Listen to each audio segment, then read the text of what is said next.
All right, we're going to keep it moving. We are now joined by the driver of the number 12 Team Penske Ford, Ryan Blaney. This weekend will mark Team Penske's 6,000th race start. If you have a question, please raise your hand. We'll work on getting a wireless mic to you. We'll start with Jermaine. Jermaine Farrell, WFXR in Roanoke, Virginia. Ryan, we appreciate your time, sir. Got to ask you, obviously you won the fall race and here, just your thoughts about racing here, getting that win, because obviously there's a special connection you have with here. And the second part of the question, obviously next week we have Texas, just your thoughts and feelings about racing at the Texas Motor Speedway next week. Yeah, it's always nice to come back here. I've said before, I grew up not too far from here. In High Point, so I came to this race and watched my dad run it many times, and it's just a lot of kind of roots here, you know, from that side as a kid to driving for the Wood Brothers, you know, them being from Stewart just down the road, and just always enjoying coming and watching races here. It kind of nagged me got me as a kid interested in this place, and I've been fortunate enough to race it and very fortunate enough to win one time here. So and I feel like you always look forward to going back to places where you've won at. It's always pretty neat. So yeah, a lot of special memories here. And then Texas next week. Yeah, I mean we'll see how it is. You know, it's I think Texas has kind of just been a work in progress. I feel like, you know, for the last few years, or ever since it got repaved, you know, it's okay. How can we get it wider? How can we get the racing better there? So that's something where we'll see if it's changed over the past year. I'm not sure if it has, but we'll find out. But yeah, I mean, I enjoy Texas. It's to me, like, what makes Texas interesting is the commitment level that the driver has to have going to that place. Like, your commitment level through 3 and 4 is just huge, and that to me is always a pretty fun aspect of that racetrack. You know, the racing side of it, out of it, okay, it's narrow, whatever, but like driving that place, very different corners.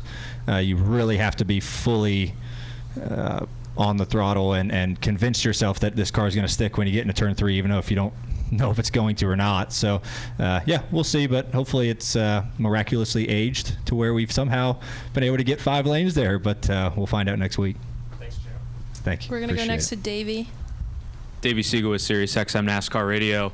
For a lot of drivers, sometimes it takes a little bit to get a rhythm at a certain racetrack, and it seems like specifically for you here, especially when you got to Penske, that didn't really happen. You immediately were finishing up front, running up front. What is it about this place specifically that fits you, your driving style, and what made you take a liking to it so quickly?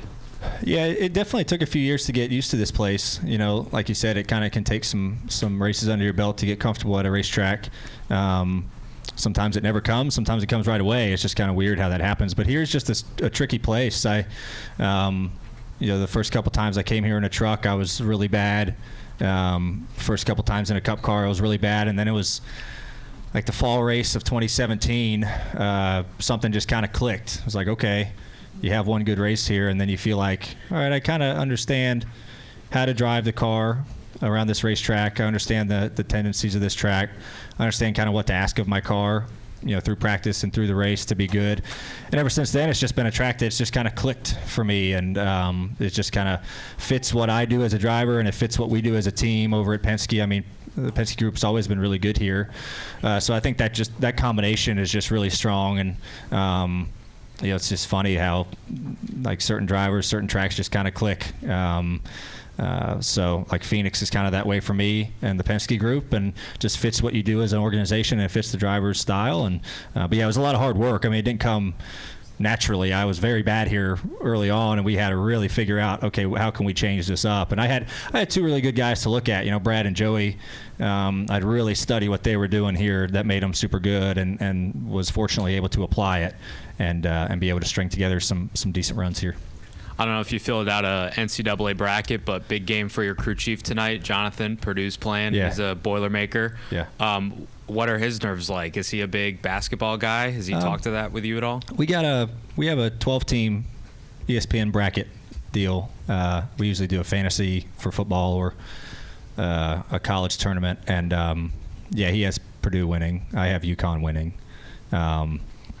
I think I used somebody from ESPN's bracket. I don't think I even filled one out. I just did the auto bracket, and I'm leading. It's like those folks know what they're talking about. It's crazy. But yeah, I think it's pretty good. We'll see how today goes. If we're pretty good today, I might throw a little trash talk his way, see if Purdue's gonna get through or not, or maybe through the night. But yeah, it's been fun. I mean, the men's and women's tournaments have been pretty stellar this year, and be pretty good tournaments here from the men's side tonight, and then the women's side. Won't be able to watch the women's side tomorrow, but watch the highlights. We're going to go to Owen back in the middle, please. We've got the new short track package this year. Has it changed the racing at all from your perspective, and do you expect any bigger changes at the shortest track yet for the package? Yeah, I mean, we tried it a couple times here, and Phoenix, I didn't really think it made much of a difference. Richmond, it might have made a little bit of a difference, I felt like more than Phoenix. But here, I feel like is going to be the most, or the place where you're going to see like the smallest amount of change, because you're going slow here. Like, this is the slowest place we've gone from Phoenix to Richmond. So I feel like it's not going to really be much of a change. I hope it is. I mean, I hope it's like you can run on 2 feet from someone's bumper and not have any effects. But the realist in me is like, okay, it might not be much of a change, but it could be. I don't know. But I think it's a path to where hopefully we continue to go down from the tires to the aero side of the car. Hopefully we continue to fix that. I mean, it's not an overnight fix. It's a tough thing to try to figure out. I mean, you can wind tunnel and test that stuff, what NASCAR does all the time, but until you actually get it on the racetrack and get it running, you don't really know. And, yeah, we have some aero tests every now and then through the year, but it is hard to kind of relay that stuff. It's like talking about sim work compared to at the racetrack, kind of what it does to your setup. So it is hard to kind of flesh those things out. But I think it's a small step in the right direction. Just got to continue to try to beat down that path. We're going to go next to Owen and then back up to the front with Reed, Lee, Jordan, and Dustin. Chris Weaver, Fox 8, WGHP High Point. Piggybacking on his question about the short track package, there's been a lot of talk about tires. You guys ran the wet tire last week, and it seemed pretty dang racy. Yeah. How does that feel, and is that a direction you'd like to see NASCAR go as far as the way that felt? Yeah, I mean, the conditions, they were perfect last week for the wet tire. Wasn't raining. The Air Titans got all the water out of the racetrack, most of the water out of the racetrack to where there wasn't standing water. I was honestly surprised how much water was coming off the surface when we were standing on pit road watching those things go to work. It was pretty wild. And no, I think that was perfect conditions. The tire has a pretty good amount of grip with it still being, you can hurt it pretty bad.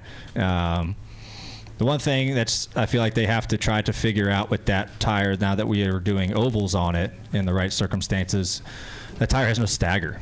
It's just a road course tire. So I feel like you somehow got to get stagger in it. Like if you plan on doing these ovals, you have to somehow try to have a set of those that are like road course rain tires that have no stagger. And then you have to find out, build a set that has a little bit of stagger in it just to kind of make the racing a little bit better, because there's only like so many changes we can do on pit road like before the race. Like last week we just adjusted air pressure. I know some other teams did some more stuff, but stagger side's huge. I mean, when you're running like zero stagger, we just don't ever do that. So it's a big change. But yeah, I mean, the 2 races we've run those, it's been good. There's obviously circumstances to where you're not going to be able to run it where the track's wet. Like if it's moderately raining, you can't do it. You just have to be smart about it, and I think NASCAR was smart about it. So yeah, we'll see, but I think a couple tweaks with that thing I think is good. So they're pretty soft, they have to be, and they tear up pretty quick. But I think that the 2 times we've run them, I think there's some potential of some thoughts that we can keep down that path and just have an option there. Yeah. We're going to come back up to the front with Reed, please. Reed Spencer with the NASCAR Wire. Conventional wisdom here at Martinsville is how valuable pit stall number 1 is and how many positions you can potentially gain there by pitting there. So is it coincidence, or are you surprised that no one's won from the pole here since 2013? No one has? I didn't know that. Yeah, I mean, I think number 1 pit stall wherever you go is important. Some more than others, but it's still important. It's still the best stall out there. So yeah, I don't know. I mean, shows you how much I know about, the stall and the number one qualifier, like winning the race. I don't know, but I don't think I've ever won a pole here, so I'm not sure like how much that's benefited us. We had the first stall in last year in the fall, and I thought it was fantastic. Like, it was really, really good for us. Kind of when you pull off to go into your stall, you just kind of gain spots on guys and gain like feet. So we've always kind of come with the mentality of either stall 1, the first one, or anything on the straightaway. Like stall 4, like some guys take, I don't like that because you're coming around that big bend and it's hard for your guys to see you and time their jump off the wall. But no, I mean, obviously the goal is the pole, just because it makes it easier on you pitting and don't have to really, worry about your lights as much as others, or cars coming out, and kind of blending with you. So that's the goal. I mean, I'd like to change that stat if we could win the pole today, but we'll see. Go ahead, Lee. Lee Spencer, Catch Fence and Sirius XM NASCAR Radio. Curious what you think about Roger's 6,000 start, given his magnitude and contribution to motorsports. Yeah, I mean, it's unbelievable. I mean, it shows you, how dedicated he's been for decades and decades, and not just NASCAR, IndyCar, sports car, a little bit F1. It just shows that what a titan of motorsports in general that he is, and it's awesome to race for a person like that, and add to the history of his team. Continue to grow those starts and to continue to grow wins and championships for someone like that. That's all we can do for him, is try to be successful on the racetrack, because he's given us so much. So I'm happy that people are noticing it. 6,000 starts is a big deal, and it just shows, like I said, his dedication to the sport of racing, of motor racing, and how much he loves it. He loves it just as much now as he did on day one, I'm sure. And I see it. We see it every single week. I hear it in his voice when he calls me, through the week, and it's just it's amazing how locked in he is, and he just wants to win just as badly as he ever has, and we are busting our tails to try to make that happen for him. And you mentioned earlier Brad and Joey and the effect that they had on improving your performance here. When you go to a place like Talladega, there was probably about a decade where kind of roll the dice. It was going to be the 12, the 2, or the 22 in Victory Lane. What was it that they kind of gave you what was the secret sauce that they turned you on to so you ran so well there? Yeah, I mean, I was lucky, when I came in, a lot of, right, like every driver who comes in as a rookie, they have really good veteran teammates around them, right? So it's just like, how much do you soak up of their talents that you can apply to yourself, and hopefully make you a better driver, and just hope that you're like transition into becoming what you want to become is fast, right? Like that's what you want to be. And I try to learn from those guys as much as I could. Like here, like I said, Talladega, Daytona, those guys were just really spectacular at those places. And I looked at all their stuff everywhere, but those places, they really stood out. And I think I learned more at the speedways from those guys, just being around them and watching them, and kind of being in the same pack as those guys, and kind of just seeing the moves they made. Because when I came in my first couple of years, right, I'm just a role player. Like Brad makes a move, Joey makes a move. Oh, I'm going with you. I'm doing it. And I got your back, bud, because I have zero credibility yet. So I just would see this stuff happen in front of me, and kind of how they would play around with everything, and just see everything at a bigger perspective in a different way. And you just try to learn that stuff, and it's how you apply it, right? It's around you, but can you grasp it and apply it to yourself? It's a whole other deal. So I was lucky to have two really good racers that I was able to learn a bunch from, and I'm still learning from. I mean, I'm still learning from Joey every week, and Austin every week, and just try to use all that stuff to your knowledge. I know we have a few more people with questions, but unfortunately we're only going to have time for one more person due to the bullpen starting in a few minutes. So we're going to end with Jordan.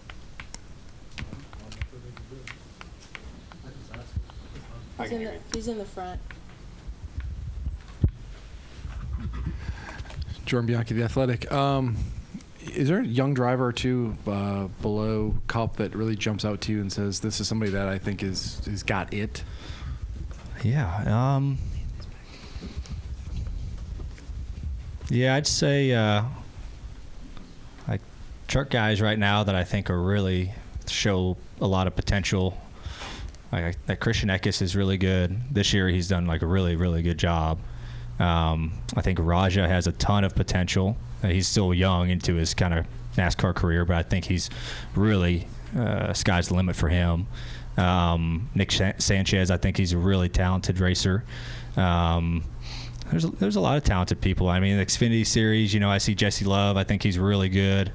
Sammy Smith, I think he's super good. There was a couple guys who came in this year to full time. Zane Smith and Hocevar, I think they're really fast.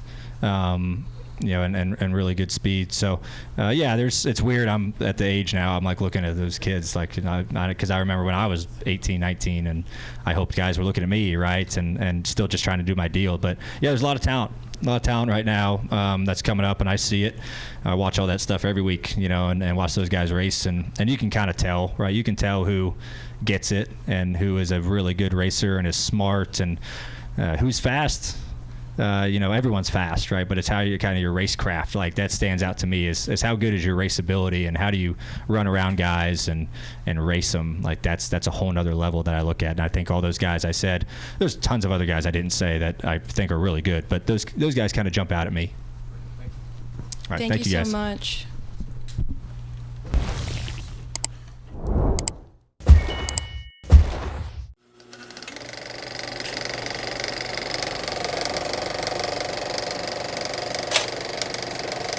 All right, there's the checkered flag. Great job, driver.